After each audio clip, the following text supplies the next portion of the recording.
John Wayne stars in The Undefeated following Eyewitness News.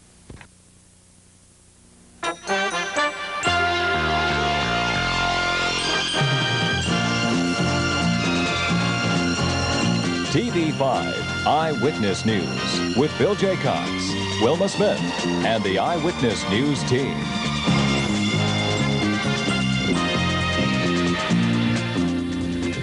Good evening, everyone. This is the news. A week of terror is over in Zaire, where foreign residents told stories of rape and kangaroo courts that condemned whites to firing squads. French foreign legionnaires parachuted into Kolwezi yesterday with Belgian forces following. At dawn today, the troops fanned out through towns, rescuing nearly 3,000 Europeans and routing marauding rebels.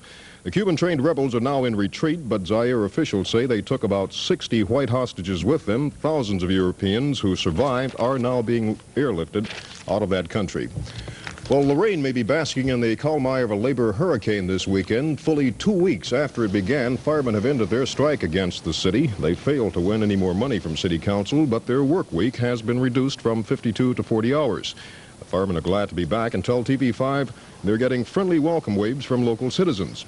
But non-uniformed city workers have set 12:01 a.m. Monday morning as the deadline for a second Lorraine strike. They, too, are looking for more money, and although negotiations are continuing throughout the weekend, the odds right now are that these workers will be carrying picket signs come Monday morning. Wilma?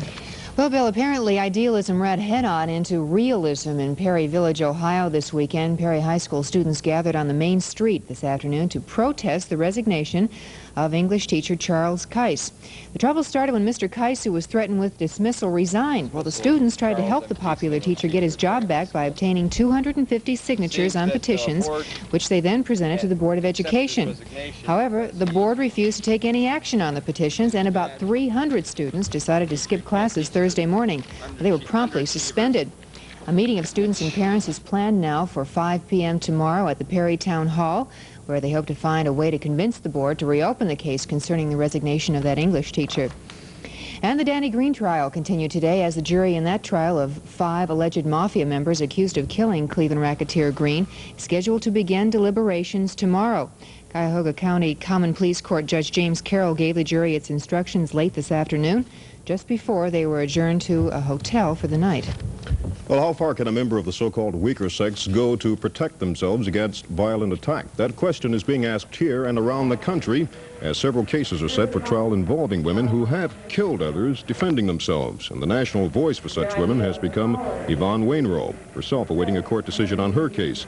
She was charged with killing a 62-year-old man who attempted to molest her children. The American Indian woman feels the courts are stacked against women, and the problem goes beyond the United States. It's not only a national concern, it's an international concern now. I've visited Europe. I spoke at the International Tribunal on Crimes Against Women held in Brussels, Belgium 2 years ago.